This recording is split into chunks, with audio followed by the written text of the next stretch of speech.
خوبصورت ہے فدا دیدار پہ تیرے، مکمل عشق ہو میرا، ذرا سا پیار تو دے۔ وہ سرخ آنکھوں سے اپنے سامنے بیٹھے اس بے ہوش وجود کو دیکھتے ہوئے اونچی آواز میں گانا گا رہا تھا۔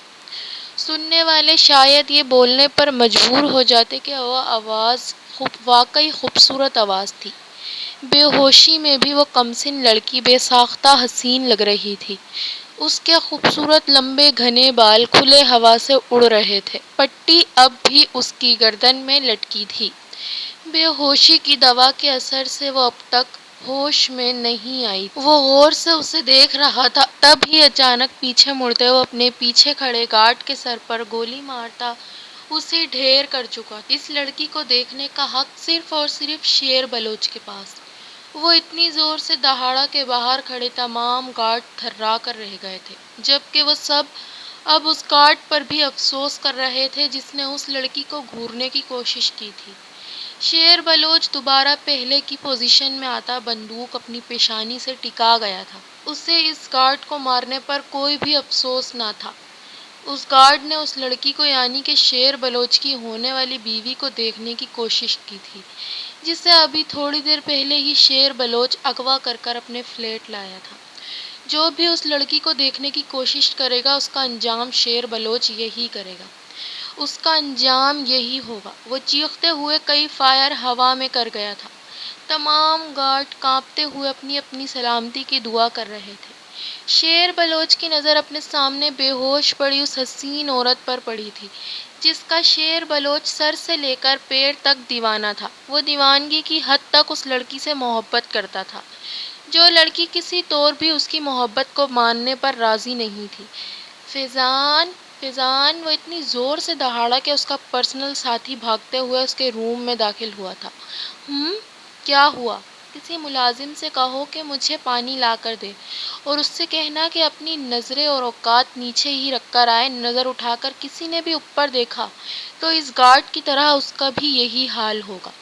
اور اگلے 5 منٹ میں اس گارڈ کی لاش کو آگے پیچھے کرو، مجھے اگلے 5 منٹ میں یہ گند اپنی آنکھوں کے سامنے نظر نہ آئے۔ وہ فیضان اپنے پرسنل گارڈ کو ہدایت دیتا دوبارہ سے بندوق سر پر ٹکاتا اپنی کرسی پر گول گول گھومنے لگا تھا۔ اس اثنا میں فیضان نے بھی ایک بار اس لڑکی کو دیکھنے کی کوشش نہیں کی تھی۔ وہ جانتا تھا کہ شیر بلوچ اپنی بات کا بے حد پکا تھا، اور اس لڑکی کے لیے وہ جتنا پوزیسو تھا یہ بات بھلا فیضان سے زیادہ کون جانتا تھا۔ وہی تو شیر بلوچ کا واحد گارڈ اور اس کا بہترین دوست تھا، جو اس کی رگ رگ سے واقف تھا۔ فیضان اس بات میں سر ہلاتا اگلے 2 سیکنڈ میں باہر تھا۔ تھوڑی ہی دیر بعد ایک ملازمہ پانی کا گلاس لیے اس تک آئی۔ وہ گلاس شیر بلوچ کے ہاتھ میں پکڑاتی ادب سے کھڑی ہو گئی۔ اس نے بھی سامنے پڑے بے ہوش وجود کو دیکھنے کی ہمت نہیں کی تھی۔ یہاں کیوں کھڑی ہو؟ شیر بلوچ کا لہجہ بے حد سرکار وہ گلاس، جاؤ تم۔ دوسرے ہی لمحے وہ اسے جانے کا حکم دیتا دوبارہ اپنی کرسی پر جھولنے لگا تھا۔ ملازمہ کے جانے کے بعد وہ اپنے دونوں ہونٹوں کو سیٹی کی صورت میں بجاتا گلاس لیے اس بے ہوش وجود کے پاس آیا تھا۔ حیرت کی بات تھی، ایک بندہ مر گیا تھا اور وہ اب بھی بے ہوش تھی۔ شیر بلوچ مسکراتے ہوئے پانی کا پورا گلاس علیزے شاہ پر الٹ گیا۔ وہ جو بے ہوش پڑی تھی اب ہڑبڑاتے ہوئے اٹھ کر بیٹھی۔ وہ حیرت سے اپنے سامنے بیٹھے شیر بلوچ کو دیکھ رہی تھی، جو مسکراتے ہوئے اسے یوں تک رہا تھا جیسے وہ ہی پسندیدہ نظارہ ہو۔ دوسرے ہی لمحے علیزے شاہ کی آنکھوں میں نفرت بھری تھی۔ اس کی آنکھوں میں اپنے لیے نفرت دیکھ شیر بلوچ کی آنکھیں غصے سے سرخ ہوئی تھی۔ مس علیزے شاہ، اپنی ان خوبصورت آنکھوں کو نیچے کر لیجیے، نہیں تو اگلے 2 منٹ میں یہ بھی باہر پڑی ہوں گی۔ اس کا لہجہ اتنا سخت تھا کہ علیزے لرز کر رہ گئی تھی۔ دوسرے ہی لمحے علیزے اپنی نگاہیں جھکا گئی تھی۔ گڈ، ویری گڈ مس علیزے شاہ، جانتی ہیں نا آپ کہ آج یہاں کیوں آئی ہیں؟ وہ کہتے کہکا لگا کر ہنس دیا تھا۔ علیزے نے چہرہ اٹھانا ضروری نہ سمجھا۔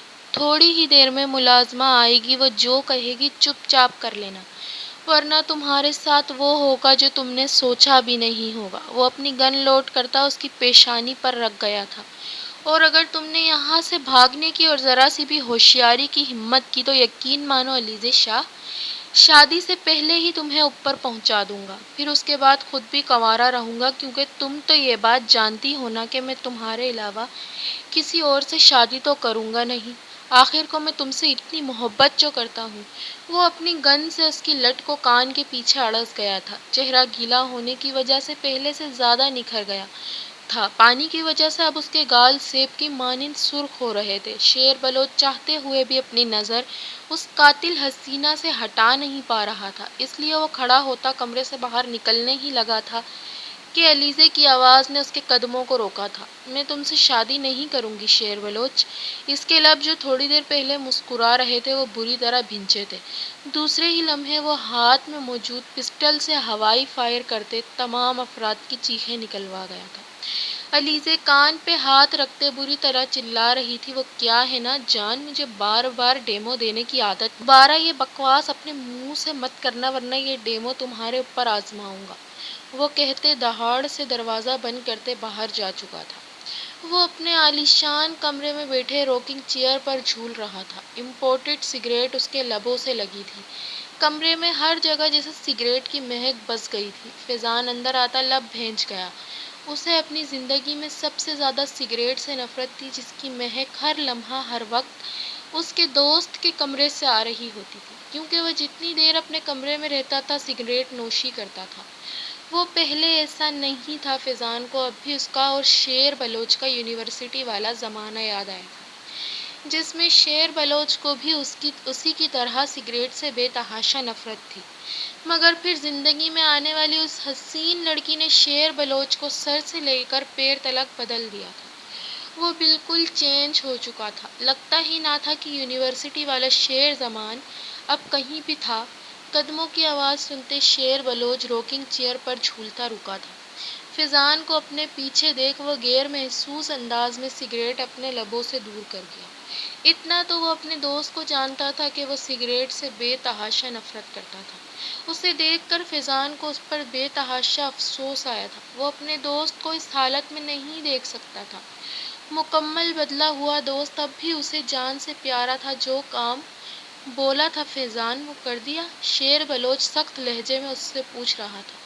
ہاں، میں نے قاضی کو فون کر دیا ہے، مگر وہ اتنی رات کو آنے پر آناکانی کر رہا ہے۔ اس کے پیسے بڑھاؤ، جتنے مانگتا ہے اتنے بولو۔ لالچ دو اسے۔ اگلے آدھے گھنٹے میں قاضی میرے فلیٹ میں ہونا چاہیے، اور اگر وہ پیسوں سے نہ مانے تو مخصوص طریقہ اپناتے ہوئے اسے میری خاص دھمکی دو، پھر دیکھنا وہ آدھے گھنٹے کے بجائے 15 منٹ میں ہی یہیں ہوگا۔ وہ کہتا اپنی بات مکمل کرتے دوبارہ سگریٹ اپنے لبوں سے لگاتے کرسی پر جھولنے لگا تھا۔ اس کا مطلب تھا کہ فیضان اب وہاں سے جا سکتا ہے۔ فیضان اسے ایک نظر دیکھتا دوبارہ اس کے کمرے سے نکل گیا تھا۔ فیضان قاضی کو فون کرتا دھمکی دے چکا تھا، اور قاضی شیر بلوچ کے کہے کے مطابق اگلے 15 منٹ میں شیر بلوچ کے ڈرائنگ روم میں بیٹھا ہوا تھا۔ اس کی پیشانی پسینہ پسینہ ہو رہی تھی۔ ایسا لگ رہا تھا کہ وہ اس کی دھمکی سنتے فوراً ہی بھاگتے ہوئے یہاں پہنچ گیا تھا۔ چہرے پر دبا دبا غصہ بھی تھا۔ وہ کسی حال میں بھی یہ نکاح پڑھانے پر راضی نہ تھا، مگر فیضان کی دھمکی سن اسے یہاں آنا پڑا تھا۔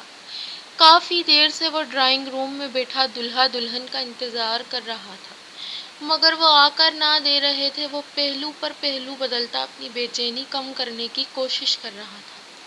وہ نہیں چاہتا تھا کہ وہ یہ نکاح پڑھائے۔ اسے معلوم ہوا تھا کہ لڑکی کی رضامندی اس نکاح میں کہیں سے بھی شامل نہ تھی۔ ابھی وہ بیٹھا ہی تھا کہ تب ہی فیضان اور شیر بلوچ اندر داخل ہوئے تھے۔ شیر بلوچ کڑکڑاتی ہوئی بلیک شلوار قمیض پہنے، بالوں کو جیل سے سیٹ کیے، بادامی شال اپنے اوپر ڈالے ایک اسٹائل سے چلتا اندر آیا تھا۔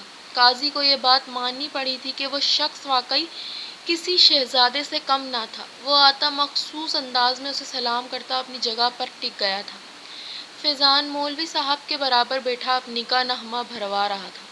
شیر بلوچ کے اشارہ کرنے پر ملازمہ علیزے شاہ کے کمرے کی طرف گئی تھی، مگر کافی دیر بعد بھی جب علیزے کمرے سے نہ نکلی تو شیر بلوچ کی پیشانی پر سلوٹیں پڑنا شروع ہو گئی تھی۔ مولوی یہ سب دیکھتے اور بے چینی سے پہلو بدل رہا تھا۔ اب تو اسے پکا یقین ہو گیا تھا کہ دلہن اس نکاح پر راضی نہ تھی۔ فیضان بھی اب شیر بلوچ کا چہرہ دیکھتا پریشان ہوا۔ اس کا چہرہ غصے سے سرخ پڑ رہا تھا۔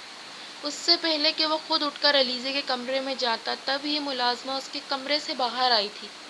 صاحب، وہ علیزے بی بی کسی طور باہر آنے پر راضی نہیں ہو رہی۔ ملازمہ کپ کپاتی ہوئی شیر بلوچ تک اپنی بات پہنچا گئی تھی۔ ٹھیک ہے، تم جاؤ، میں خود آتا ہوں۔ وہ ایک جھٹکے میں صوفے سے کھڑا ہوتا غضب کی مانند علیزے کے کمرے کی طرف بڑھا تھا۔ اس کے قدموں سے زمین بھی تھرا رہی تھی۔ وہ جتنا اس لڑکی سے نرمی سے پیش آتا تھا، وہ لڑکی اتنا ہی اسے ناک و چنے چبوا رہی تھی۔ محبت کی خاطر وہ مجبور تھا، ورنہ اس لڑکی کو ایک لمحے میں مسل سکتا تھا۔ اس کا غصے سے برا حال تھا۔ مولوی اور تمام گواہوں کے سامنے اس نے کس ہٹ دھرمی سے ملازمہ کو اپنا انکار بھجوایا تھا۔ وہ گیلی لکڑی کی مانند سلگ رہا تھا۔ اسے ایسا محسوس ہو رہا تھا کہ اگر وہ تھوڑا اور اس کے بارے میں سوچتا تو اس کا دماغ تڑک کر دو حصوں میں تقسیم ہو جاتا۔ وہ غیظ و غضب سے چلتا اس کے کمرے کی طرف بڑھ رہا تھا۔ اس کے چلنے سے زمین بھی اس کے غضب کا پتہ دے رہی تھی۔ مگر تمام افراد یہ بات جانتے تھے کہ شیر بلوچ اس لڑکی کو کچھ بھی نہیں کہہ سکتا۔ وہ دہاڑ سے دروازہ کھولتا اندر داخل ہوا تھا۔ اندر بیٹھی بیوٹیشن خوف سے اٹھ کھڑی ہوئی، جبکہ دوسری طرف علیزے بھی اندر سے لرز کر رہ گئی تھی، مگر دکھانا ضروری نہیں سمجھا تھا، کیونکہ اگر دکھاتی کہ وہ اس سے خوف زدہ ہے تو وہ اس سے اور خوف زدہ کرتا۔ اندر داخل ہوتے ہوتے شیر کے قدم بے ساختہ راستے میں ہی رک گئے تھے۔ وہ مکمل دلہن کے روپ میں 16 سنگھار کیے اس کے سامنے کھڑی تھی۔ مہرون کلر کی غرارہ قمیض میں ملبوس، مکمل میک اپ کیے، دلہنوں کی طرح جیولری پہنے، ناک میں نتھلی پہنے، وہ بے تحاشا خوبصورت لگ رہی تھی۔ اس کے خوبصورت بال اس کی کمر پر جھول رہے تھے، خوبصورت دوپٹہ اس کے کاندھے پر جھول رہا تھا، اس کی گوری چٹی گردن نمایاں ہو رہی تھی۔ شیر بلوچ کے لوک پر رکھے ہاتھ کی رگیں اجاگر ہوئی تھیں، سانسیں دھوکنی کی مانند چلنے لگی، آنکھوں میں بھی سرخی چھا گئی تھی، اور چہرہ اگلے ہی لمحے یہ سوچتے سرخ ہوا تھا کہ وہ اس روپ میں سب کے سامنے آنے والی تھی۔ اس کا یہ چہرہ اگر سب دیکھ لیتے تو وہ جیتے جی مر جاتا۔ اس سے تو بہتر تھا کہ وہ آئی ہی نہیں تھی۔ وہ غصے سے کمرے کے اندر جاتا ملازمہ اور بیوٹیشن کو باہر جانے کا اشارہ کر دیا۔ وہ دونوں اس کا اشارہ سمجھتی تیر کی تیزی سے کمرے سے غائب ہوئی تھی۔ ان کے جاتے ہی علیزے کا بدن ہلکا ہلکا کپکپانے لگا۔ وہ جن کی وجہ سے حوصلے سے یہاں کھڑی تھی وہ اب جا چکی تھی۔ دوسرے لمحے شیر بلوچ اپنی بندوق نکالتا اسے لوڈ کرتا اس کے پاس آیا تھا۔ کیا کہلوایا ہے تم نے ملازمہ سے؟ اس نے نہایت سرد لہجے میں علیزے سے پوچھا۔ اس کا سرد لہجہ سن علیزے کی ریڑھ کی ہڈی میں سنسناہٹ دوڑ گئی۔ میں تم سے شادی نہیں کرنا چاہتی شیر، تم میری بات کیوں نہیں سمجھ رہے؟ اب کہ اس کے لہجے میں نمی گھلنا شروع ہوئی تھی، شیر بلوچ کی آنکھیں پہلے سے زیادہ غضبناک ہوئیں۔ میں نے ابھی تھوڑی دیر پہلے تمہیں سمجھایا تھا کہ فضول بکواس میرے سامنے مت کرنا، کیا تمہیں سمجھ میں نہیں آتی؟ میں بکواس نہیں کر رہی شیر، میں سچ کہہ رہی ہوں، میں تم سے شادی نہیں کرنا چاہتی۔ تم کیوں نہیں میری بات سمجھ رہے؟ اب کہ اس کا لہجہ ملتجی ہونے لگا تھا۔ شیر بلوچ کے لب بری طرح بھنچے تھے۔ دوسرے ہی لمحے وہ اپنی پسٹل سے گلدان پر فائر کرتا اس کی چیخیں نکلوا گیا تھا۔ گلدان کارپیٹ پر گرتا ٹکڑے ٹکڑے ہوا تھا۔ تھوڑی دیر پہلے تمہیں ڈیمو دکھایا تھا، اب تمہیں اس گلدان پر رزلٹ دکھایا ہے۔ ایک اور بار تمہارے لبوں سے نہ نکلا تو خدا کی قسم کھاتا ہوں یہ گولی تمہیں ماروں گا۔ وہ کہتے اس کے سامنے صوفے پر ٹانگ چڑھا کر بیٹھ گیا تھا۔ وہ مسلسل اپنی ٹانگ ہلاتے اپنے اضطراب کو چھپانے کی کوشش کر رہا تھا۔ اس کی بات سنتے علیزہ دوبارہ سے پرسکون ہوئی تھی۔ وہ جانتی تھی کہ شیر اس پر گولی نہیں چلا سکتا تھا، وہ اس کی اس کمزوری سے واقف تھی۔ تم مجھ سے شادی کیسے کر سکتے ہو شیر، جب تم یہ بات جانتے ہو کہ میں تم سے محبت ہی نہیں کرتی؟ ایک ساتھ زندگی گزارنے کے لیے اس رشتے میں دونوں کی محبت شامل ہونی چاہیے۔ مجھے تمہاری محبت کی کوئی ضرورت نہیں علیزے، میری اپنی محبت ہی کافی ہے۔ وہ بندوق اپنی پیشانی پر ٹکاتا اسے گھورتے ہوئے بولا تھا۔ اس کی باتیں اس کے دماغ کی نس کو پھڑکا رہی تھی۔ اس کا بس نہیں چل رہا تھا کہ وہ سامنے والی لڑکی کو ابھی کے ابھی گولیوں سے بھون دیتا۔ پھر بھی شیر تم جانتے ہو کہ میں تم سے محبت نہیں کرتی، تم یہ میرے ساتھ زبردستی کر رہے ہو۔ زبردستی ہے تو زبردستی ہی صحیح، تمہاری شادی ہوگی تو مجھ سے ہی ہوگی، نہیں تو کسی سے نہیں ہوگی۔ تم اس دنیا میں اتری ہو صرف اور صرف شیر بلوچ کی بننے کے لیے۔ کوئی اور مرد تمہاری طرف نگاہ اٹھا کر بھی دیکھے، خدا کی قسم کھاتا ہوں اس کی آنکھوں کے کنچے نکال کر کھیلوں گا۔ وہ تیز آواز میں دھاڑا تھا۔ علیزہ خوف سے پیچھے ہوئی تھی، اب کہ اس کی بھی بس ہوئی تھی۔ نہیں کرنی مجھے تم سے شادی، کیوں تمہیں سمجھ میں نہیں آ رہا؟ میں تم سے شادی نہیں کر سکتی، میں تم سے محبت نہیں کرتی، مجھے کسی اور سے محبت ہے۔ تم یہ بات جانتے ہو تو مجھ سے شادی کیوں کر رہے ہو؟ اس کی بات سنتے شیر نے اپنی مٹھی یوں بھینچی تھی کہ اس کی سر کی رگیں نظر آنے لگی۔ اس کا چہرہ غصے کی غضبناکی سے خون رنگ ہوا تھا۔ ایک بار تو یہ بات کہہ دی مس علیزہ، دوسری بار یہ مت کہنا، وہ نہایت دھیمے لہجے میں سرد مہری سے بولا تھا۔ وہ ضبط کی کڑی مراحلوں پر کھڑا تھا، اسے ایسا محسوس ہو رہا تھا کہ جیسے اس کے دماغ کی نس پھٹ جائے گی۔ بولوں گی شیر، بولوں گی، تم مجھے چپ نہیں کروا سکتے۔ مجھے وقار سے محبت ہے اور میں اسی سے شادی کروں گی۔ تم میرے ساتھ زبردستی نہیں کر سکتے، میرے کو اسی سے شادی کرنی ہے اور میں اسی سے کر کے رہوں گی۔ اس سے پہلے کہ وہ کچھ اور کہتی تبھی وہاں ایک زوردار فائر ہوا تھا۔ فائر کی آواز باہر تک آئی تھی۔ فیضان جو مولوی صاحب کے ساتھ بیٹھا تھا اپنا موبائل چلا رہا تھا، فوراً ہی اٹھ کھڑا ہوا تھا، مگر دوسرے ہی لمحے وہ دوبارہ بے چینی سے صوفے پر بیٹھا تھا۔ جانتا تھا کہ اس لڑکی پر شیر بلوچ کسی کی نظر برداشت نہیں کرتا تھا۔ مولوی صاحب بھی اب ڈر کے مارے پسینہ پسینہ ہوئے تھے، ان کو بس یہاں سے بھاگنے کی جلدی تھی، اور دلہا دلہن تھے کہ ان کے ارادوں پر ابھی تک پانی پھیرے بیٹھے تھے۔ علیزہ بری طرح چیختے پیچھے گری تھی، وہ آنکھوں میں بے یقینی لیے شیر کو دیکھ رہی تھی۔ ہاتھ سے بل بھل خون بہتا زمین پر گر رہا تھا۔ تکلیف سے اس کی آنکھوں سے آنسو بہنے لگے تھے۔ وہ اب بھی بے یقین تھی، کیا شیر نے اس پر گولی چلائی تھی؟ چلائی نہیں تھی، بلکہ وہ گولی اسے مار چکا تھا۔ تمام لڑکیوں کی طرح اسے بھی یہی لگتا تھا کہ شیر اس پر گولی نہیں چلا سکتا، کیونکہ وہ جانتی تھی کہ شیر اس سے بے حد محبت کرتا تھا، اور وہ یہ بھی سمجھتی تھی کہ شیر اسے نقصان نہیں پہنچا سکتا تھا، مگر پچھلے لمحے شیر نے اس کے خیال کو غلط ثابت کر دکھایا تھا۔ وہ خوف سے تھر تھر کانپتی شیر کو دیکھ رہی تھی، جو گھورتی نگاہوں سے اسے ہی تک رہا تھا۔ کیا بول رہی تھی مس علیزہ شاہ؟ ذرا دوبارہ فرمائیں۔ وہ اس کے پاس آتا، گھٹنے کے بل زمین پر بیٹھتا، اس کی تھوڑی کے نیچے اپنی بندوق ٹکا تھا۔ اس کا چہرہ اوپر کر گیا تھا، اس کی آنکھیں آنسوؤں سے لبریز تھیں، وہ بھیگی نفرت بھری نگاہوں سے شیر کو تک رہی تھی۔ تم اس سرزمین پر صرف اور صرف شیر بلوچ کے لیے آئی ہو۔ کسی اور مرد کا نام اگر میں نے تمہارے منہ سے اب سنا تو خدا کی قسم یہ گولی تمہارے حلق میں ماروں گا۔ وہ اس کا جبڑا بری طرح دبوچتے، اس کا منہ کھولتے، بندوق اس کے منہ کے اندر رکھ گئے۔ سخت سردی میں علیزہ پسینے پسینے ہوئی تھی۔ بولو ایک بار اور نام لو اس کا، تمہیں ابھی تمہاری زندگی تمہاری آنکھوں کے سامنے ختم کر کر دکھاؤں گا۔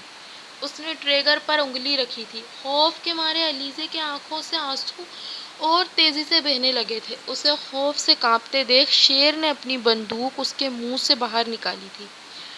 خوف سے ہاتھ کی تکلیف بھی اب علیزہ کو محسوس نہیں ہو رہی تھی۔ گولی اسے صرف چھو کر گزری تھی، مگر وہ بھی اس کے لیے بے حد تکلیف دہ تھا۔ بچپن سے کسی نے چھڑی سے بھی اسے نہیں چھوا تھا۔ آج زندگی میں پہلی بار اس نے سیدھا گولی کھائی تھی۔ تکلیف چاہتے ہوئے بھی سہن نہیں کر پا رہی تھی۔ اگر تمہیں مجھ سے شادی نہیں کرنی علیزہ تو تم مجھے بتاؤ، میں تمہیں اپنے ہاتھوں سے مار دیتا ہوں۔ یقین کرو مجھے تمہارا مرا ہوا وجود قبول ہے، مگر تمہارا کسی اور کا ہونا مجھے بالکل قبول نہیں۔ تم مرے گی تو میں ہر روز تمہارے اوپر فاتحہ پڑھ دیا کروں گا، مگر اگر تم کسی اور کی ہوئی تو میں تمہارے ساتھ اسے بھی زندہ زمین میں دفن کر دوں گا۔ وہ اتنی زور سے دھاڑا تھا کہ وہ پھر سے بری طرح کانپی تھی۔ وہ کپ کپاتے ہوئے اٹھ کھڑی ہوئی تھی۔ میں یہ نکاح کرنے کے لیے راضی ہوں۔ اپنے لہجے پر قابو پاتے اس نے کس مشکل سے یہ لفظ ادا کیے تھے، بس وہی جانتی تھی۔ دل کسی نے مٹھی میں لے کر جیسے دبا دیا تھا۔ شیر کے لبوں پر مسکراہٹ آئی تھی۔ مگر میری ایک شرط ہے۔ شیر نے سرد نگاہوں سے علیزہ کو دیکھا۔ نکاح کے بعد تم مجھ پر کوئی بھی حق نہیں جتاؤ گے۔ اس کی شرط پر شیر کے جسم کا سارا خون سمٹ کر اس کے چہرے پر آیا تھا۔ سامنے کھڑی لڑکی اسے اس کے حق سے دور کرنے کی بات کر رہی تھی۔ وہ اس کے پاس آتا اس کا زخموں والا ہاتھ دبوچ گیا تھا۔ تکلیف اس کے چہرے پر نمایاں ہونے لگی تھی، مگر وہ ضبط سے کھڑی اس کی آنکھوں میں آنکھیں ڈالی ہوئی تھی۔ نکاح کے بعد تم میری ملکیت ہو جاؤ گی، مجھے تم سے کچھ پوچھنے کی ضرورت نہیں پڑے گی۔ اگر تم اس شرط پر راضی نہیں ہوتے شیر تو تم مجھے مار دو، مجھے مرنا قبول ہے، مگر تمہارا اپنے اوپر حق نہیں۔ میں مر سکتی ہوں مگر تمہارا حق کسی طور قبول نہیں کروں گی۔ وہ بھوکی شیرنی کی مانند گررا رہی تھی۔ شیر سرخ نگاہوں سے اس کی آنکھوں میں دیکھتا بھسم ہوا تھا۔ وہ عورت ایک جھٹکے میں اسے بھسم کر دیا کرتی تھی۔ اس کی آنکھیں پہلے سے زیادہ خون چھلکانے لگی تھی، مگر علیزے بنا خوف و خطر اس کی آنکھوں میں آنکھیں ڈالی کھڑی تھی۔ اس کے چہرے پر تکلیف کے آثار نمایاں ہو رہے تھے، جنہیں دیکھتے شیر ایک جھٹکے سے اس کا بازو چھوڑ گیا۔ وہ سسکتی دور ہوئی تھی۔ دوسرے ہی لمحے وہ مڑتے اپنے غصے پر قابو پاتے علیزے کو دیکھنے لگا تھا، جس کے بازو کا خون اب شیر کی اپنی ہتھیلی پر بھی لگ گیا تھا۔ منظور ہے۔ دوسرے ہی لمحے وہ نہایت ضبط سے اس کی شرط پر منظوری دے گیا تھا۔ علیزے آنکھیں بند کرتی رو دی تھی۔ آخری وار بھی کھالی گیا تھا۔ اسے معلوم ہو گیا تھا کہ آج یہ نکاح ہو کر ہی رہنا تھا۔ آج یا تو نکاح ہوتا یا پھر اس کی موت۔ شیر نے باہر کی طرف قدم بڑھائے تھے۔ اس کے قدموں میں اب بھی وہی غضبناکی تھی۔ علیزے بھی اس کے پیچھے دھیمے قدموں سے بڑھی تھی۔ اس سے پہلے کہ وہ دونوں باہر جاتے شیر ایک جھٹکے سے پیچھے مڑا۔ وہ جو اس کے پیچھے پیچھے آ رہی تھی، اس کے مڑنے پر اس سے ٹکراتے بری طرح گرنے ہی لگی تھی کہ شیر اسے اپنی باہوں میں تھام گیا۔ وہ گہری گہری سانس لیتے شیر کی آنکھوں میں دیکھ رہی تھی۔ دوسرے ہی لمحے وہ ایک جھٹکے سے اٹھ کھڑی ہوئی تھی۔ تمہاری ہمت کیسے ہوئی اس حلیے میں باہر جانے کی؟ اس نے ناسمجھی سے شیر کو دیکھا۔ اس کے نزدیک تو اس کا حلیہ بالکل ٹھیک تھا۔ دوپٹے سے اپنا منہ ڈھکو۔ اس کے دیکھنے پر وہ غصہ ضبط کرتا بولا تھا۔ وہ اگلے لمحے دوپٹے سے اپنی آنکھوں کو چھپا گئی تھی۔ ناک اور لب اب بھی نظر آ رہے تھے۔ شیر کا غصے سے برا حال ہوا تھا۔ ڈیم اٹ، پورا منہ ڈھکو۔ تمہارا ایک حصہ بھی باہر کسی کو نظر نہیں آنا چاہیے۔ علیزے نے دوپٹہ تھوڑا اور نیچے کر لیا تھا۔ اب اس کی گردن بھی اس کے دوپٹے میں چھپ گئی تھی۔ شیر اس کا ہاتھ مضبوطی سے تھامتے اسے گھسیٹتے ہوئے باہر لے جانے لگا۔ وہ اس کے حصار میں گھسٹتی اس کے ساتھ باہر جا رہی تھی۔ کئی بے بس سے آنسو علیزے کی آنکھوں سے ٹوٹ کر گرے تھے۔ وہ اب اپنی نصیب کو قبول کر چکی تھی، اس لیے بنا تماشے کے وہ چپ چاپ اس کے ساتھ گھسٹتی ڈرائنگ روم میں پہنچی تھی، جہاں مولوی اور تمام گواہان بیٹھے ان دونوں کا ہی انتظار کر رہے تھے۔ تمام گواہ آ کر ان دونوں کو مبارکباد دے رہے تھے۔ علیزے ضبط سے بیٹھی سب کی مبارکبادیں وصول کر رہی تھی۔ جب تمام لوگ جا چکے تو ایک جھٹکے سے اٹھتی اپنے کمرے کی طرف چلی گئی تھی۔ مولوی صاحب بھی اپنا سامان سمیٹتے اٹھے تھے۔ اس سر پھرے دولہے کی شکایت وہ پولیس کو کل پکا کرنے والے تھے، اور یہ بھی بتانے والے تھے کہ لڑکی کو نکاح پر زبردستی راضی کیا تھا۔ اس سے پہلے کہ وہ ڈرائنگ روم سے نکلتے شیر بلوچ نے فیضان کو اشارہ کیا تھا۔ فیضان تیر کی تیزی سے اٹھتا مولوی صاحب کا ہاتھ دبوچ گیا۔ مولوی صاحب جو فٹافٹ نکلتے صبح ہوتے ہی پولیس میں شکایت کروانے والے تھے، ہڑبڑا کر رکے۔ فیضان انہیں دیکھ کر بے ساختہ مسکرایا تھا۔ مولوی کے چہرے پر پسینہ پھوٹ آیا تھا۔ اتنی بھی جلدی جانے کی کیا ضرورت ہے مولوی صاحب؟ کھانے کا انتظام ہے، نکاح ہی آپ نے پڑھایا ہے، بنا کھانا کھائے کیسے جا سکتے ہیں آپ؟ فیضان مسکراتا ہوا طنزیہ لہجے میں بولا۔ مولوی صاحب گھبرائی نگاہوں سے اسے اور شیر بلوچ کو دیکھ رہے تھے۔ فیضان نے بھی ایک نظر مڑ کر شیر بلوچ کو دیکھا تھا۔ دوسرے ہی لمحے وہ اسے فنٹاسٹک کا اشارہ کرتا اپنے کمرے کی طرف چلا گیا۔ اب صرف فیضان اور مولوی صاحب ہی ڈرائنگ روم میں بچے تھے۔ وہ مولوی صاحب کا ہاتھ جکڑے انہیں اپنے ساتھ اندر لے آیا تھا۔ مولوی صاحب اپنا ہاتھ چھڑوانے کی کوشش کرتے اس کے ساتھ اندر آئے تھے۔ انہیں ایسا لگ رہا تھا کہ وہ یہ نکاح پڑھا کر بہت برا پس چکے تھے۔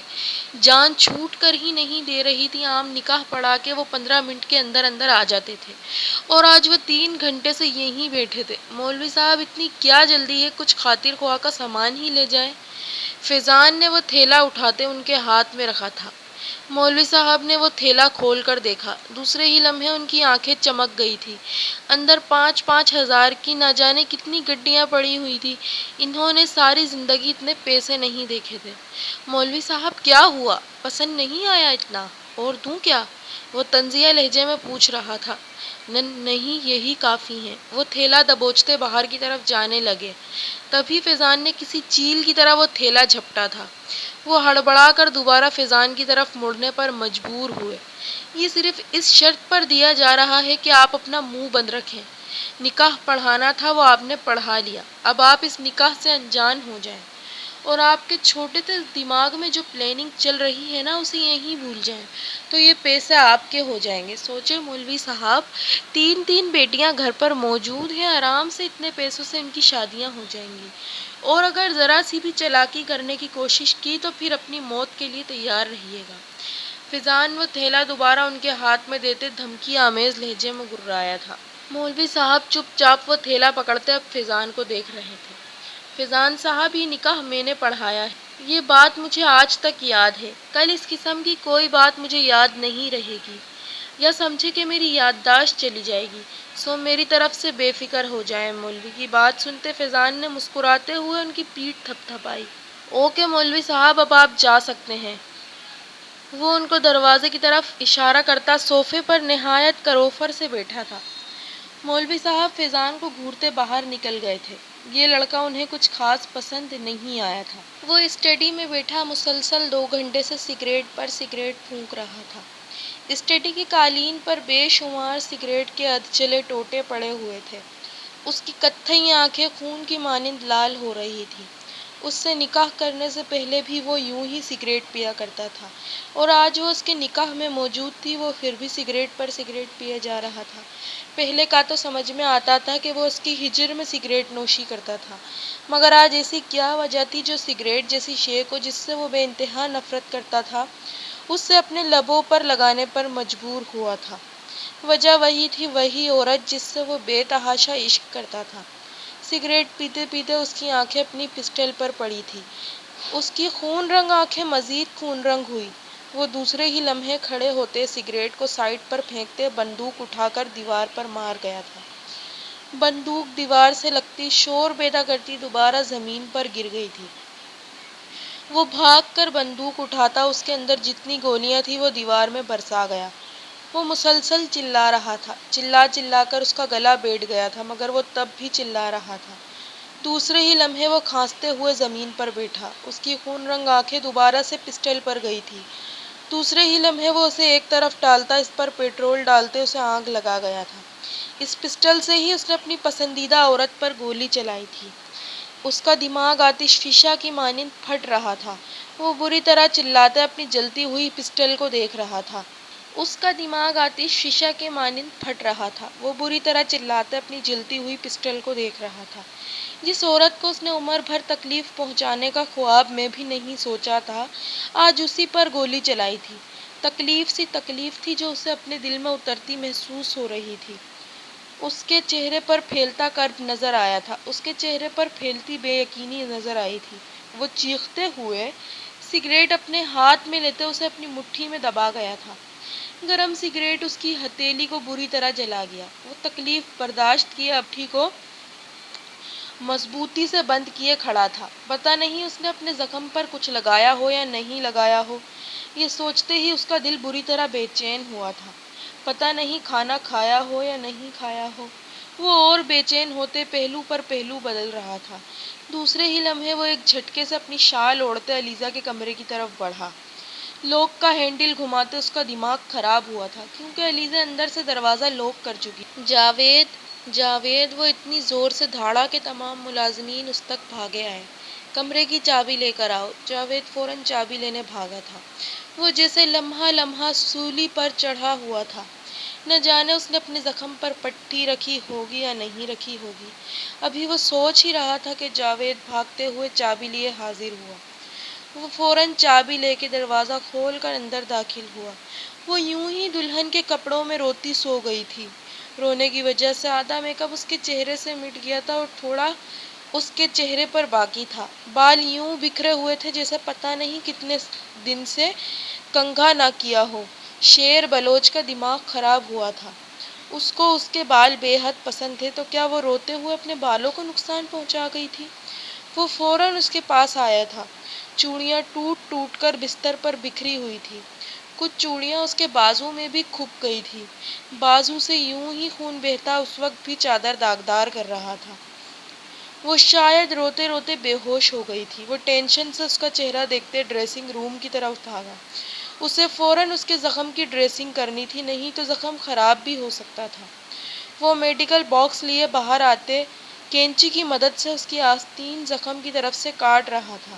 خود کو 1000 بار لعنت ملامت بھی کی تھی، کیا ضرورت تھی گولی چلانے کی؟ کافی احتیاط کے بعد بھی وہ گولی اسے چھو کر گزر گئی تھی۔ اس کو درد نہ ہو، تکلیف نہ پہنچے، وہ بے حد خیال سے اس کے زخموں پر پٹی کر رہا تھا۔ پٹی کر کر وہ بے حد نرمی سے اسے تکیے پر لٹاتا اس کے بے حد پاس آیا تھا۔ نگاہیں بھٹکتے بھٹکتے اس کے چہرے پر آ کر رک۔ معصوم چہرہ سوتے ہوئے کہیں زیادہ معصوم لگ رہا تھا۔ بہت سے بال گیلے ہو کر اس کے گالوں سے چپک گئے تھے۔ وہ نرمی سے انہیں اس کے کان کے پیچھے اڑستے جھک کر اس کی پیشانی چوم گیا تھا۔ تم مجھ سے جتنی بھی نفرت کر لو علیزے، مگر شیر بلوچ تم سے نفرت نہیں کر سکتا۔ جب سے تمہیں دیکھا ہے شیر بلوچ تمہارا دیوانہ ہے۔ وہ چاہ کر بھی تمہیں تکلیف نہیں دے سکتا۔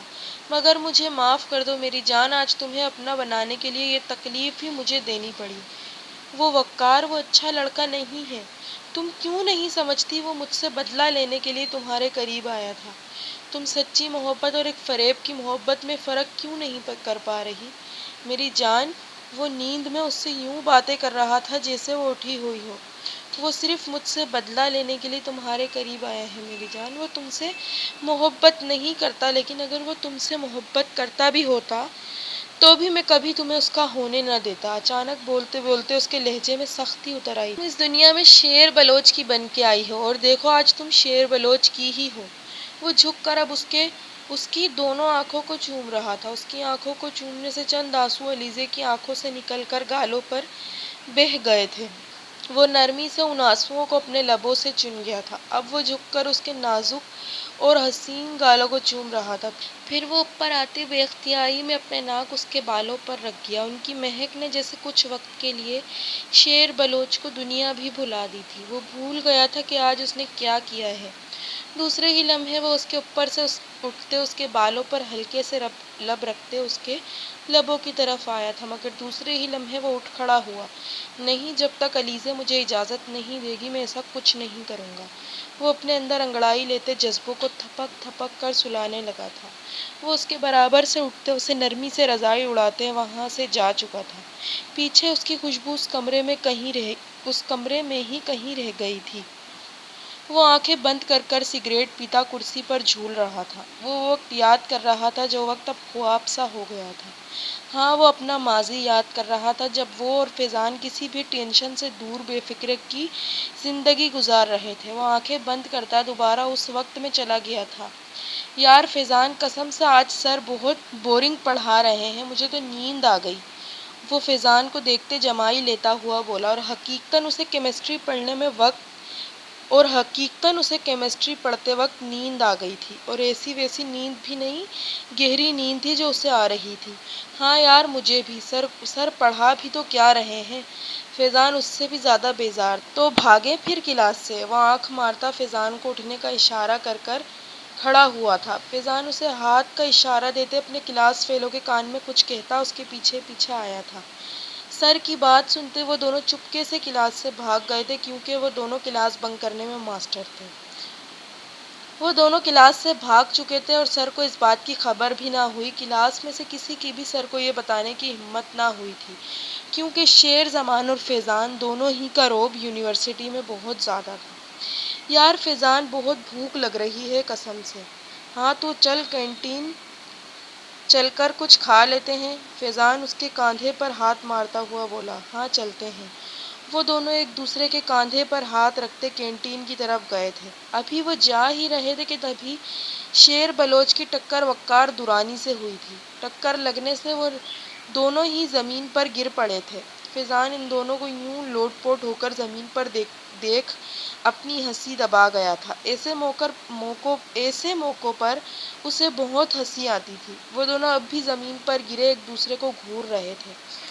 جب وہ اور شیر بلوچ اسکول میں ہوا کرتے تھے تو ایک روز تب بھی وقار درانی اور شیر بلوچ کی ٹکر ہوئی تھی۔ اس ٹائم پر شیر ایک سیدھا سادہ بچہ تھا، جبکہ دوسری طرف وقار ایک بہت ہی شرارتی اور بدتمیز بچہ تھا۔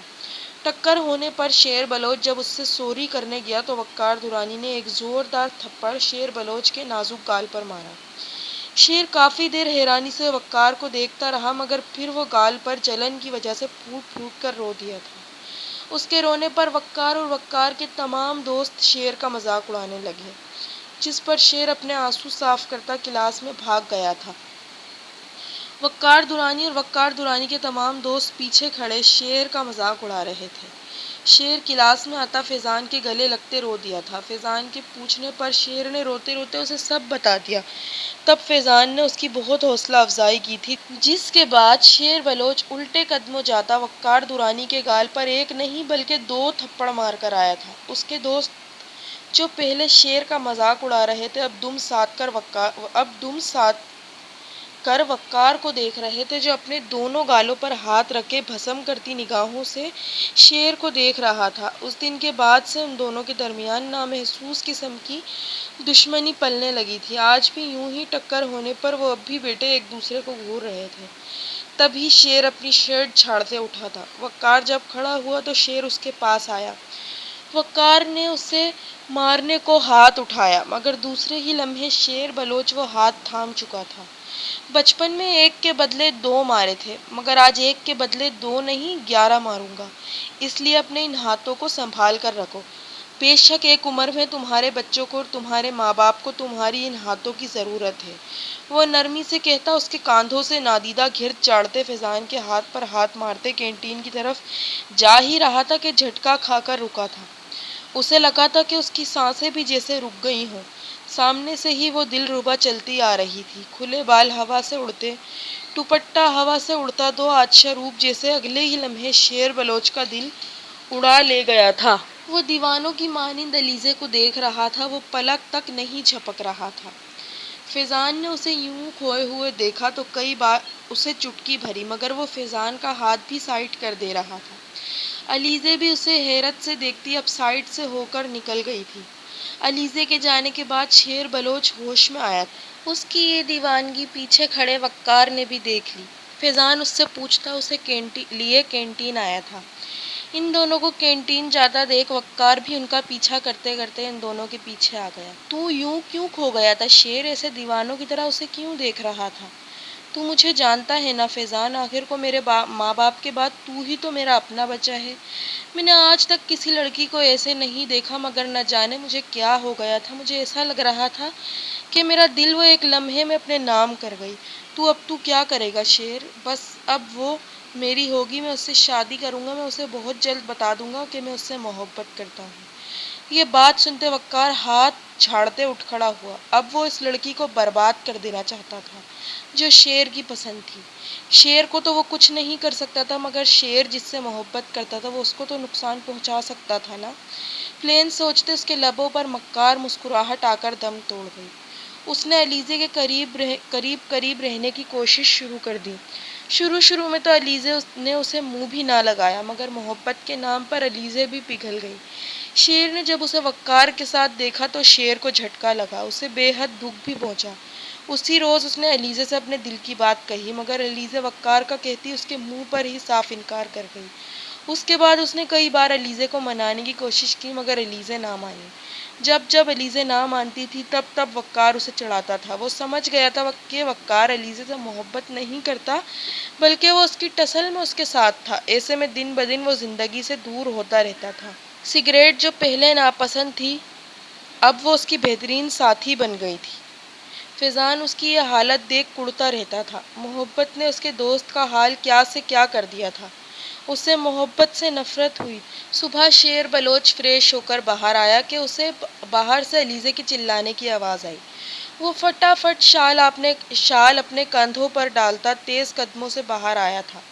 وہ چیخ چیخ کر شیر کو برا بھلا کہتی رو رہی تھی۔ تمام ملازمین نظریں جھکائے اس کی باتیں سن رہے تھے۔ شیر کو اس پہ بے طرح غصہ آیا تھا۔ اس نے اگر شیر کو کچھ کہنا ہی تھا تو وہ شیر کے کمرے میں آ جاتی، یوں اس کے ملازموں کے سامنے اسے برا بھلا کہنا یہ کہاں کی انسانیت تھی۔ وہ غصے سے آگے علیزے کو بازو سے پکڑ کر گھسیٹتے ہوئے اپنے کمرے کی طرف لے گیا۔ وہ چیختی چلاتی اپنا ہاتھ چھڑواتی اس کے ساتھ گھسٹتی جا رہی تھی۔ وہ اسے اپنے کمرے میں لا کر بیڈ پر پٹک چکا تھا۔ وہ بستر پر گرتے پھوٹ پھوٹ کر رو دی تھی۔ شیر بلوچ اسے یوں روتا دیکھ سر پر ہاتھ پھیر کر رہ گیا۔ اس کے آنسو اس سے برداشت ہی نہ ہو رہے تھے۔ وہ نرمی سے اس کے پاس آتا اس کا کاندھا تھام گیا۔ علیزے کیا ہوا؟ ہٹو پیچھے تم۔ وہ بے دردی سے اس کا ہاتھ جھٹک گئی تھی۔ شیر بلوچ سرخ چہرہ لیے پیچھے ہوا تھا۔ تم کل رات میرے کمرے میں آئے تھے نا، تم نے میرے ساتھ بدتمیزی کی ہے نا؟ وہ کھڑے ہوتے بولی تھی۔ شیر بلوچ کا دماغ اس نئے الزام پر گھوم گیا تھا۔ وہ سرخ چہرہ لیے علیزے کو دیکھ رہا تھا۔ کیا تم پاگل ہو گئی ہو؟ یہ کس طرح کی بکواس کر رہی ہو؟ تم میری بیوی ہو، میں بھلا تمہارے ساتھ بدتمیزی کیوں کروں؟ ہاں میں نے کل تم سے شرط جو رکھ لی تھی، اب تم حق سے تو میرے پاس آ نہیں سکتے، تو یوں رات کے اندھیرے میں میری نیند کا فائدہ اٹھا کر تم بہت کچھ کر سکتے ہو نا؟ اس کی تہمت پر شیر بلوچ کا چہرہ بے عزتی کے احساس سے سرخ ہوا تھا۔ یہ کیا بول رہی ہو تم علیزے؟ میں تم سے بے حد محبت کرتا ہوں۔ جب تک تم خود مجھے اپنے پاس آنے کا حق نہیں دو گی، میں تمہارے پاس نہیں آؤں گا۔ وہ قریب آتے نرمی سے اس کے ہاتھ تھام گیا تھا۔ یہ تمہاری بھول ہے شیر بلوچ کہ تمہیں خود سے کبھی اپنے قریب آنے دوں گی۔ کل زبردستی مجھ سے نکاح تو کر لیا، مگر میرے دل میں تم کبھی جگہ نہیں بنا پاؤ گے۔ میرے دل میں ہمیشہ وہی رہے گا۔ وہ پھر سے کہتی اس کا ذکر کر گئی تھی۔ شیر بلوچ کو لگا تھا کہ اس کی دماغ کی رگ پھٹ جائے گی۔ وہ دوسرے ہی لمحے اس کا جبڑا بری طرح دبوچ گیا تھا۔ بھلے سے تم پر اپنی ملکیت نہیں جتا رہا، مگر تم میری ملکیت ہو، سمجھی تم؟ تمہاری ایسی شرط کی میری نزدیک کوئی اہمیت نہیں۔ میں تمہارا شوہر ہوں اور اللہ نے میرا حق تم پر رکھا ہے۔ یہ میری انسانیت ہے کہ میں تمہاری شرط کا خیال رکھ رہا ہوں۔ مگر میری بات یاد رکھو، آئندہ کے بعد اگر اس 2 نمبر انسان کا نام تم نے میرے سامنے لیا تو خدا کی قسم میں ساری شرطیں بھول جاؤں گا۔ اس رات تم میرا وہ روپ دیکھو گی کہ تم آئینے میں دیکھتے ہوئے بھی گھبراؤ گی۔ وہ اس کا چہرہ تھامے غصے سے پھنکار رہا تھا۔ علیزے کپ کپاتے ہوئے شیر بلوچ کو بھیگی نگاہوں سے دیکھ رہی تھی۔ وہ اس کی شکوہ کینہ نگاہیں اپنے پڑتے دیکھ گہری سانس لیتے خود کو پرسکون کرتا اس کے خوبصورت چہرے کو اپنے دونوں ہاتھوں کے پیالے میں بھرتے جھک کر اس کی کشادہ پیشانی چوم گیا تھا۔ اس لمس میں اتنی اپنائیت اور اتنا سکون تھا کہ علیزے کتنی دیر تک اپنی آنکھیں ہی نہ کھول پائی۔ وہ اسے گم دیکھتے اس کے کان میں جھکا تھا۔ تمہارا شیر تم سے بہت محبت کرتا ہے علیزے، وہ تمہارا دیوانہ ہے۔ شیر سب کر سکتا ہے، مگر شیر اپنی علیزے کے ساتھ بدتمیزی نہیں کر سکتا، اس کے ساتھ زبردستی نہیں کر سکتا۔ وہ دھیمے دھیمے اس کے بال سہلاتا اب اس کے کان میں کہہ رہا، اس دنیا میں جتنی محبت تم سے شیر نے کی ہے نا، اتنی محبت تم سے کوئی نہیں کر سکتا علیزے۔ تمہارا شیر تمہارا دیوانہ ہے۔ تم اگر کہو گی نا شیر کو کہ شیر مر جاؤ تو شاید شیر تمہارے لیے اپنی جان بھی دے دے، مگر جانتی ہو میں کیوں نہیں مروں گا؟ میں جانتا ہوں کہ میرے مرنے کے بعد تم کسی کو بھی میری جگہ دے دو گی۔ یہ میں مر کر بھی برداشت نہیں کر سکتا، کیونکہ تمہارا شیر تم سے بہت محبت کرتا ہے اور میرا عشق کہتا ہے کہ میری علیزے بس میری رہے، کوئی اور مرد اسے نگاہیں اٹھا کر دیکھ بھی نہ پائے، کیونکہ جس نے تمہیں دیکھنے کی ہمت اب تک کی ہے، میں نے اس کی آنکھیں بے جان کی ہیں۔ اپنے شیر پر بھروسہ کر کر دیکھو، وہ تمہیں کبھی دھوکہ نہیں دے گا۔ رات میں بس تمہارے زخم کی فکر ہو رہی تھی، اس لیے تمہاری ڈریسنگ چینج کی تھی، بس اور کچھ نہیں کیا۔ وہ اب اس کے بالوں پر اپنے لب رکھتا لمبے لمبے ڈگ بھرتے اس کمرے سے نکل گیا تھا۔ علیزے سانس روکے اب تک شیر کے الفاظ سوچ رہی تھی۔ شیر کے لفظ لفظ میں سچائی تھی، وہ پگھل رہی تھی۔ وہ کیوں پگھل رہی تھی وہ نہیں جانتی تھی۔ نہیں، مجھے نہیں پگھلنا، شیر نے میرے ساتھ زبردستی کی ہے اور شیر اچھا نہیں ہے۔ وہ دل کو تسلی دیتی واش روم کی طرف چلی گئی۔ شیر کی اور اس کی شادی کو 2 مہینے گزر چکے تھے۔ شیر وقفے وقفے سے اپنی محبت کا اظہار اس کے سامنے کرتا رہتا تھا۔ وہ کمزور پڑ رہی تھی مگر شیر کو بھنک بھی نہیں پڑنے دیتی تھی۔ شیر اس کا بہت خیال رکھتا تھا۔ وہ آہستہ آہستہ شیر کی عادی ہو گئی تھی۔ اس کی محبت پر علیزے کو یقین آنے لگا تھا۔ اس روز وہ ناشتہ کر کر اٹھی ہی تھی کہ اس کا فون بجا۔ فون پر علینا کا نمبر دیکھتے وہ فوراً فون کان سے لگا گئی تھی۔ ہیلو علینا، کیسی ہو؟ ہاں علیزے، میں تو ٹھیک، تم بتاؤ تم کیسی ہو؟ میں ٹھیک، فٹ، فائن۔ اچھا، اگر تم بالکل ٹھیک ہو تو پھر شاپنگ پر چلیں؟ ہاں چلتے ہیں، پر رکو میں شیر سے پوچھ لوں۔ ارے شیر سے پوچھنے کی کیا ضرورت ہے، شاپنگ پر ہی تو جا رہی ہو، کون سا کچھ غلط کرنے جا رہی ہو؟ اچھا چلو ٹھیک ہے، میں تیار ہو کر نکلتی ہوں۔ نہیں نہیں، میں تمہارے گھر آ رہی ہوں، تم میری ہی گاڑی میں چلنا۔ چلو ٹھیک ہے، پھر ایسا کر لو، وہ کہتی فون رکھ کر تیار ہونے ڈریسنگ روم۔ شیر کی پسند کا خیال رکھتے اور اس کی پوزیسونیس کو نظر میں رکھتے اس نے عبایا پہنا تھا۔ چہرے کو نقاب سے ڈھکتے وہ بے تحاشا خوبصورت لگ رہی تھی۔ وہ یہ سب شیر کی محبت میں کر رہی تھی، مگر وہ پھر بھی یہ بات نہیں مانتی تھی کہ اسے شیر سے محبت تھی۔ اس کے خوبصورت چہرے میں اب بس اس کی آنکھیں نظر آ رہی تھی۔ تبھی علینا کی گاڑی کا ہارن بجا۔ وہ فٹافٹ اپنا ہینڈ بیگ لیتی بھاگتے ہوئے باہر گئی۔ علینا اسے دیکھتے شوق میں گر گئی تھی۔ علیزے، یہ کیا حلیہ بنا رکھا ہے تم نے؟ کیوں، میرے حلیے کو کیا ہوا؟ علیزے نارمل لہجے میں بولی، یہ کیا ٹینٹ چڑھا لیا تم نے اپنے اوپر؟ فٹ پینٹ شرٹ پہنے اور چہرے پر 2 کلو میک اپ لادے، وہ بھی بس ٹھیک ہی لگ رہی تھی۔ یہ ٹینٹ نہیں، یہ عبایا ہے، اور میرے شوہر کو پسند نہیں، میں کسی کے آگے بے پردہ ہوں، اس لیے ان کی خواہش کا احترام کرتے ہوئے میں نے یہ عبایا لیا ہے۔ اف، اچھا، سوری، برا لگا تو۔ آؤ بیٹھ جاؤ، مجھے نہیں پتا تھا کہ شیر کو پسند ہے۔ علیزے بنا کچھ بولے اس کی گاڑی میں بیٹھی تھی۔ ابھی وہ تھوڑی ہی دور گئے تھے کہ ایک گاڑی نے سامنے سے ان کی گاڑی کو روک لیا تھا۔ اس کی چیخ نکل گئی تھی۔ علینا مسکرا کر اس کی ہتھیلی پکڑتی ایک نقاب پوش کے ہاتھ میں دے گئی تھی۔ سوری علیزے، مگر اتنے پیسے مجھے اس کام کے ملے ہیں، یہ تو مجھے کرنا ہی تھا۔ وہ دھکا مار کر اسے اپنی گاڑی سے باہر گراتی اپنی گاڑی بھگا کر لے گئی۔ وہ نقاب پوش اسے گھسیٹتے ہوئے ایک شخص کے سامنے لا کر پھینکتے جا چکا تھا۔ اس نے حیران نگاہیں اٹھا کر اپنے سامنے بیٹھے شخص کو دیکھا، مگر دوسرے ہی لمحے اسے حیرت کا جھٹکا لگا تھا۔ وہ اور کوئی نہیں بلکہ وقار تھا، وقار دورانی۔ وقار کو دیکھتے اس نے اپنا نقاب سختی سے پکڑا تھا۔ او بیبی، تم تو پوری کی پوری شیر کی پسند میں ڈھل چکی ہو، وہ مکاریت سے ہنستا ہوا بولا۔ علیزے نے ناپسندیدہ نظروں سے اسے دیکھتے چہرہ موڑ لیا تھا۔ وہ میرا شوہر ہے، اس کے رنگ میں نہیں رنگوں گی تو کس کے رنگ میں رنگوں گی؟ مگر تم تو مجھ سے محبت کرتی تھی نا ڈارلنگ؟ نہیں، وہ تو غلط فہمی تھی۔ محبت تو میں صرف اور صرف شیر سے کرتی ہوں، جو میرا شوہر ہے، جو میرا محرم ہے، جس سے محبت جائز بھی ہے۔ اچھا، تو تم بھی شیر کی محبت میں دیوانی ہو گئی ہو؟ چلو کوئی نہیں، ویسے بھی شیر کو تکلیف دینے کے لیے ہی میں تمہارے قریب آیا تھا، مگر شیر پہلے ہی سمجھ گیا، اتنا ہوشیار جو ہے کمینہ۔ وہ دانت پیستے ہوئے بولا، کیا مطلب؟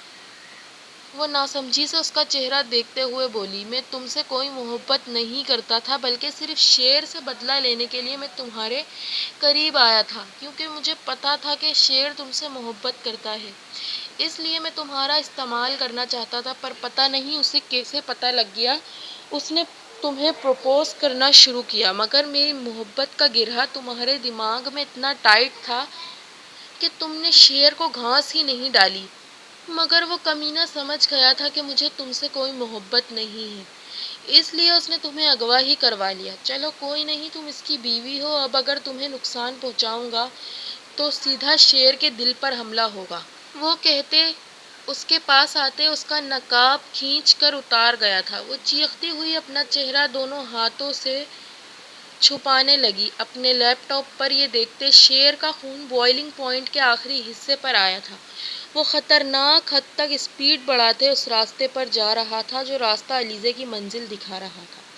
شادی والے دن اس نے علیزے کے زخم کی ڈریسنگ کرتے وقت ایک چپ اس کے بازو کے اندر انسٹال کر دی تھی۔ وہ جانتا تھا کہ وقار کبھی نہ کبھی کوئی گری ہوئی حرکت ضرور کرے گا، مگر وہ گری ہوئی حرکت یہ ہوگی وہ نہیں جانتا تھا، اور اس نے اس کی بیوی کے ساتھ زبردستی کرنے کی کوشش بھی کی تھی۔ اب تو وہ کسی صورت وقار کو زندہ نہیں رہنے دے سکتا تھا۔ دوسرے ہی لمحے وہ اپنے دوسرے ہاتھ سے موبائل پکڑتے فیضان کا نمبر ڈائل کر رہا تھا۔ فیضان نے دوسری بیل پر فون اٹھا لیا تھا۔ بولو شیر، اس کی سنجیدہ آواز شیر کے کانوں سے ٹکرائی۔ ایک نمبر اور ایک تصویر بھیج رہا ہوں، اس لڑکی کو کسی ایسی نفسیاتی عورت کے حوالے کرو جو اپنا ہاتھ اس کے اوپر صاف کر کر اسے اس چیز کی تمیز سکھا دے کہ کسی کا بھروسہ توڑنا اور اس کو دھوکہ دینا کتنا بڑا گناہ کا کام ہے۔ اس عورت سے کہنا کہ جتنے مانگے گی اتنے پیسے اسے دیے جائیں گے، مگر اس عورت کا ہاتھ اچھے سے صاف ہونا چاہیے کہ یہ ادھمری ہو جائے۔ دوسرے ہی لمحے وہ فون کاٹتا الینا کی تصویر اور اس کا ایڈریس فیضان کے نمبر پر بھیج رہا تھا۔ وہ چاہتا تو اسے چٹکیوں میں مسل سکتا تھا، مگر وہ ایک عورت تھی اور ہاتھ اٹھانا شیر زمان بزدلی سمجھتا تھا۔ مگر اس عورت نے اس کی عورت کو نقصان پہنچانے کی کوشش کی تھی، سزا تو اسے مل کر رہنی تھی۔ اگر وہ چپ اس روز انسٹال نہ کرتا تو نہ جانے آج کیا ہو جاتا۔ دوسرے ہی لمحے وہ اپنی گاڑی روکتا اپنی پسٹل لوڈ کرتے اس سنسان جگہ پر داخل ہوا تھا۔ اندر سے علیزے کی چیخوں کی آواز سنتے اس کے مضبوط قدم کانپے تھے۔ یا اللہ، کوئی ایسا منظر نہ دکھانا جسے دیکھتے میرا دل بند ہو جائے۔ یہ کہتے وہ اندر داخل ہوا۔ اندر داخل ہوتے ہی اس کا دماغ جیسے تڑک کر دو حصوں میں تقسیم ہوا تھا۔ وہ گھٹیا وقار اس کی بیوی سے اس کا پردہ چھیننے کی کوشش کر رہا تھا، جسے وہ چیختے ہوئے اسے چھڑوانے کی کوشش کر رہی تھی۔ اس کے نازک گال پر انگلیوں کے نشان دیکھ شیر بلوچ سمجھ چکا تھا کہ وقار اس پر ہاتھ اٹھا چکا تھا۔ دوسرے ہی لمحے وہ پوری قوت سے اس کی طرف آتا ایک زوردار لات اس کے دماغ پر مارتا اور اسے زمین پر پھینک گیا تھا۔ وقار چیختے ہوئے زمین پر گرا تھا۔ کہا تھا میری بیوی سے دور رہنا۔ تجھے سمجھ میں نہیں آئی نا؟ تجھے زندگی پیاری نہیں تھی وقار۔ اگر تجھے زندگی پیاری ہوتی تو کبھی میری زندگی سے یوں نہ کھیلتا۔ تجھے اپنی جان پیاری نہیں تھی، تجھے اپنے ماں باپ کی عزت پیاری نہیں تھی۔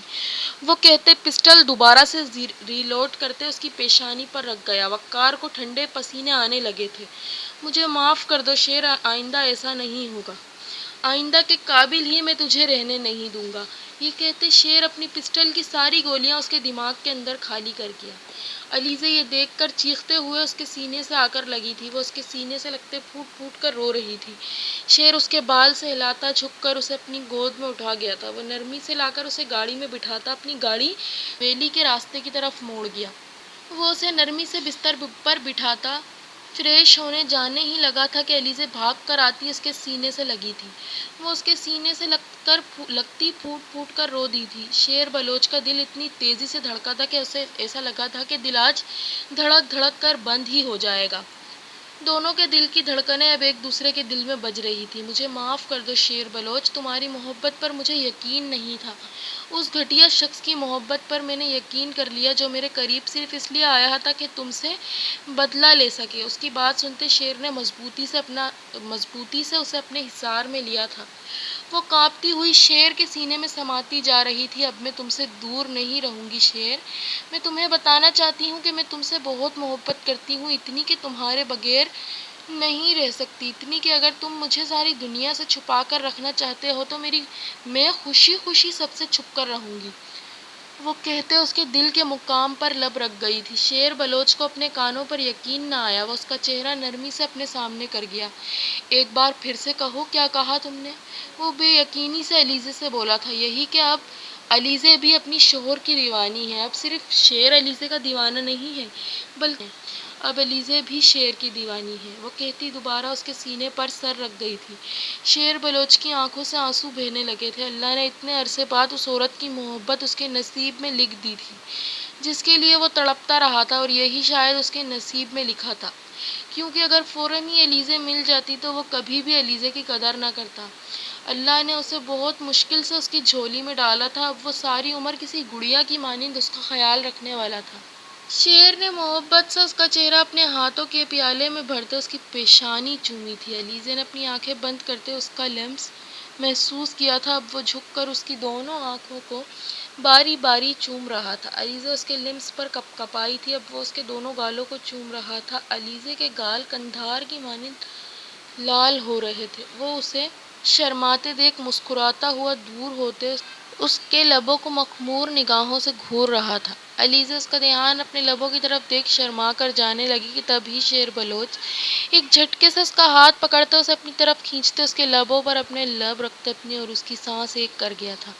علیزہ تڑپ کر اسے خود سے دور ہٹا رہی تھی، اس کے گال خون کی مانند لال ہو رہے تھے، مگر شیر مسلسل اس کی سانسوں کو کھینچے جا رہا تھا۔ تھک ہار کر علیزہ بھی اب اس کے لبوں سے لپٹی اس کی سانسیں پی رہی تھی۔ علیزہ کی سانس رکنے پر شیر اس سے دور ہوتے جھٹکتے ہوئے اسے اپنی باہوں میں اٹھا گیا تھا۔ نرمی سے لا کے اسے بستر پر لیٹاتے وہ اس پر جھکتے اس کی پیشانی چوم گیا۔ کیا مجھے اجازت ہے کہ میں تمہارے روم میں سما کر تمہیں مکمل اپنا بنا سکوں؟ وہ اس کے ہاتھ کو چومتا اس سے اجازت مانگ رہا تھا۔ علیزہ نے شرما کر اس بات میں سر ہلایا تھا۔ وہ مسکراتے ہوئے ایک جھٹکے سے اپنی قمیض اتار کر دور پھینک گیا تھا۔ اب وہ اسے کھینچتے اپنے اوپر کرتے اس کو اور خود کو ہر پردے سے آزاد کرتے علیزہ کو اپنی روح میں شامل۔ علیزہ کے لبوں سے آہ ٹوٹ کر خارج ہوئی تھی جسے وہ اپنے لبوں میں دباتے اپنی شدتوں میں اور تیزی لے آیا تھا۔ اب کمرے میں سسکیوں اور سرگوشیوں کا کھیل جاری تھا۔ بے شک سچی محبت کرنے والے کو اس کی محبت ضرور ملتی ہے۔ شیر بلوچ نے علیزہ شاہ سے بے حد محبت کی تھی اور اللہ نے اس کی محبت کی قدر کرتے اسے اس سے ملوا دیا تھا۔ چاند بھی ان کے ملن پر شرما کر بادلوں کی اونٹ میں ہو گیا تھا۔ ہاں فیضان، کیا بنا اس لڑکی کا؟ کیا بنے گا شیر، میں نے اس عورت کو اچھے خاصے پیسے دے کر اس لڑکی پر اچھے سے ہاتھ صاف کرنے بولا تھا۔ وہ ادھمری سے زیادہ ادھمری ہو چکی۔ اگر ابھی میں اسے اس کے چنگل سے آزاد نہ کرواتا تو شاید کل تک وہ لڑکی مر جاتی۔ ٹھیک ہے، تم اسے ہاسپٹل لے جاؤ اور اس کا ٹریٹمنٹ کروا کر اسے گھر چھوڑ دینا۔ امید ہے کہ اسے اب سمجھ میں آ گئی ہوگی کہ دوسروں کو دھوکہ دینے کی سزا کیا ہوتی ہے۔ شیر بلوچ کہتا فون کاٹ گیا تھا۔ فیضان اب گہری سانس بھرتے ڈرائیونگ میں مصروف ہو گیا تھا۔ شیر بلوچ خوش تھا اب اور فیضان کو کچھ نہیں چاہیے۔